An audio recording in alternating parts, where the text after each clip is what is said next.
It looks as if the days of big, noisy V8 muscle cars is coming to an end. And there's no clearer sign of that than the fact that AMG is moving into making battery electric vehicles. One of the first examples being this new EQE 53, a replacement for the petrol-powered E53 AMG.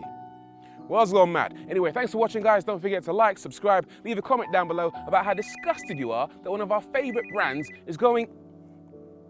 What? No. Can't fight me, mate. Okay, yeah, understood. Yeah, all right.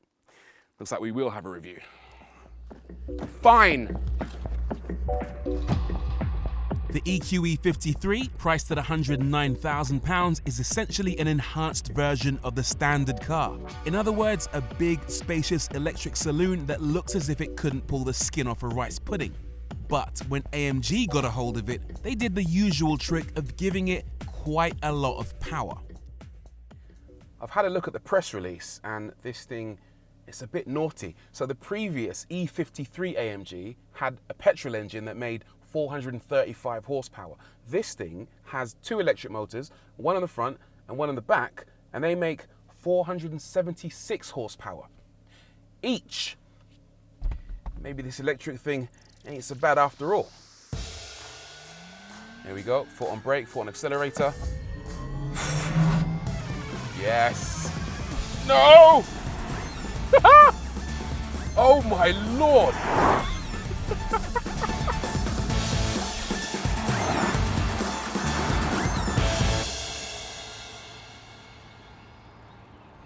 I think it's safe to say this thing is very quick. It'll do 0 to 62 officially in 3.3 seconds. So that's obliterating the 0 to 62 time of the E53 and even the big dog E63. This, it might look like butter wouldn't melt, but it's an absolute monster. This is a heavy car though, tipping the scales at 2.6 tons. That means the motors have to work harder. In this case, they feature adapted windings and laminations, higher currents, and a specific inverter. Unfortunately, to get the full bore acceleration, you'll have to spend quite a bit of extra cash. £4,000 plus tax for the AMG Dynamic Plus package. If not, power drops to 626 instead of 686, 0 to 62 falls by 0.2, and the top speed drops to 130 instead of 150. Not that I'm complaining though. So obviously it is quick. 1,000 Newton meters off a launch is absolutely ludicrous amounts. But thankfully you can limit the amount of torque the car delivers once you're on the move.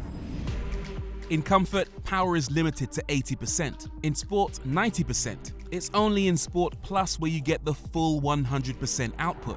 From a launch though, the motors can be cranked right up to 110% for a maximum of 686 horsepower during launch control, after which things settle down. Slightly. When you're in sport mode, the torque drops to a sustained 885 Newton meters, but that's still a healthy amount. It's basically enough to propel you from wherever you happen to be to pretty much whatever you can see on the horizon in the blink of an eye. But that's the old electric car party trick, isn't it? They're all fast in a straight line. What you guys probably want to know is it a bit soulless? Well, not completely. It comes with something called AMG Sound Experience, which adds artificial noise from a speaker. So when you accelerate in sport mode, you get this weird metallic noise as you accelerate to give the impression of some kind of combustion happening within the car. Well, not combustion, but some kind of propulsion happening beneath you. If I switch it from performance to authentic, you get a slightly different noise. I don't know what authentic means. Authentic what? I've never heard a car sound like this. But it does sound interesting at least. So it's fast, and in its own unique non-combustion way, also curiously enjoyable to drive. Is it fun? I'll try and answer that in just a second, but while I make my mind up, let's examine whether it's also enjoyable to look at. No, not at all.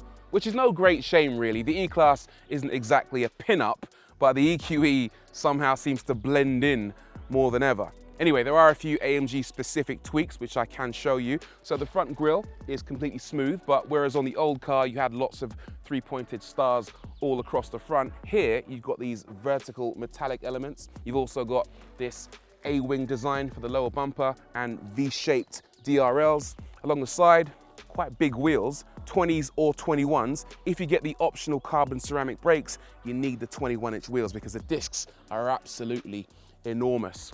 Along the side, you've got these flush door handles which pop in and pop out for aerodynamic efficiency, although I don't know how useful that is because look at the size of the wing mirrors. Let me show you one thing quickly actually. When you lock the car, listen to the sound it makes. How cool is that? Listen. I do like that, very space age. In profile, it's a bit blobby, I think, but then again, the height back here gives you lots of interior space. Not keen on the overall design, but it kind of works. You've got a motorized charge port here, tap it to open, tap it to close, and then around the back, it's slightly more interesting actually, particularly because of this larger boot lid spoiler and a full width LED light bar. But have a look at this, it says AMG. Where are the exhaust pipes? No quad exhausts, no twin exhausts, no exhausts. Well, it's gone mental. That said, the interior is very nice, thanks to upgraded sports seats, which are surprisingly comfortable, and they feature bespoke AMG red stitching. It's spacious too, with lots of room in the back and front, and it's littered with all of the technology you'd expect from an upmarket, expensive Mercedes. There's a couple of things that I really want to show you on this interior, the first of which is the sound it makes when you start it up. Listen. Very sci-fi, and when you turn it off. So you don't get a rumbling V8 to start with. You get that, almost like it's trying to overcompensate for something. Anyway, a few other things I want to show you. Lovely ambient lights across the cabin. Great steering wheel with these little adjustable dials with displays inside them for changing your driving mode and your suspension comfort levels, and loads of other settings on the steering wheel. And then the star of the show, this enormous Mercedes hyperscreen. Essentially, it's one big screen, but it's broken up into 3 sections. So a screen for your passenger, where they can enjoy movie or media playback, and a central screen for all your infotainment stuff, and a driver screen with some AMG-specific graphics. The screen in the middle does look complicated, but it is fairly easy to use. There's a home button, which always gives you direct access to the stuff that you want really quickly. And even though the heating and climate controls are on the screen, they're always along the bottom, so they are actually fairly easy to use. There is one big flaw in this car though, and it comes from this panel down here on the center console. It's got your start-stop button, your hazard lights, and your volume controls on here. And the problem is, when you put your elbow here to go and use the central touchscreen, look, the car's off. Look at that. You can turn the car off whenever you go to operate the screen because your elbow is right there in the logical place where you'd put it to operate the screen. It's almost like the people who designed this didn't talk to the people who designed that, and you end up with quite a big flaw.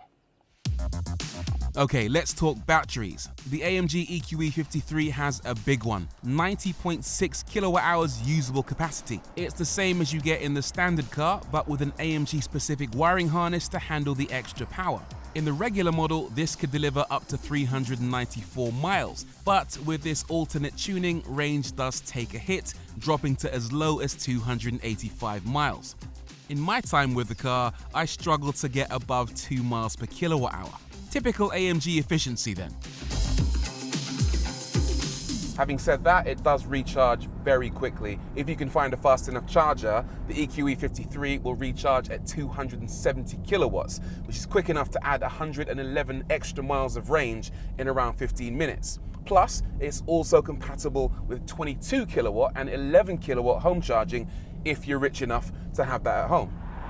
The brake regen is also quite aggressive. You can control the level of regen by pulling the paddles behind the steering wheel. In the most aggressive setting, you can basically drive the car with one pedal. You accelerate to speed up and then lift off to slow down, even down to a complete standstill. Apparently the regen is strong enough to recharge the car at 270 kilowatts. In other words, if you find a high enough, steep enough slope, like a mountain, you could start at the top and then have a full battery by the time you get to the bottom.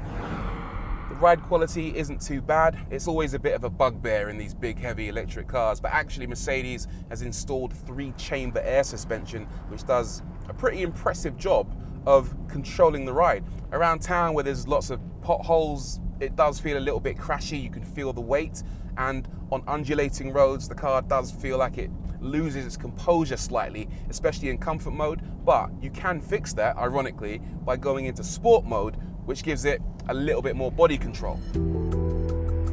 What's it like in terms of fun factor? That's the big unknown. With nearly 700 horsepower on tap, it's certainly quick in a straight line, and the optional carbon ceramic brakes are as effective as they are essential in bringing this monster to a stop.